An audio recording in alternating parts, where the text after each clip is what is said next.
জুলুম শুধু আমাদের জন্যই হারাম না, আল্লাহর জন্য হারাম। আল্লাহ তাআলা বলেন হাদিসে কুদসিতে, ইয়া ইবাদি, হে আমার বান্দারা, ইন্নী হারামতু যুলমা আলা নাফসি, আমি জুলুমকে আমি আল্লাহ নিজের উপর হারাম করেছি।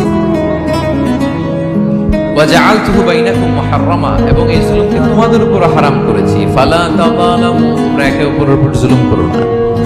জুলুম শুধু আমাদের উপরই হারাম না, আল্লাহ নিজের উপরও হারাম করেছেন। তাহলে জুলুমের সাথে কি মুমিনের কোনো সম্পর্ক থাকতে পারে? পারে না। এবং আল্লাহ তাআলা কখনো কোনো বান্দার উপর জুলুম করেন না। ওয়া আল্লাল্লাহা লাইসা বিযাল্লামিন লিল আবিদ, তিনি তার বান্দার উপর জুলুম করেন না। কোনোভাবেই যেন জুলুম না হয়ে যায়, এজন্য আল্লাহ তাআলা কিয়ামতের দিন মাওয়াজিনাল কিসত, ন্যায়ের মানদণ্ড তিনি প্রতিষ্ঠা করবেন, যাতে একটু ভুল না হয়ে যায়, জুলুম না হয়ে যায়। আমরা মাঝে মাঝে দোকান থেকে বস্তায় বস্তায় চাল নিয়ে আসি না, চাল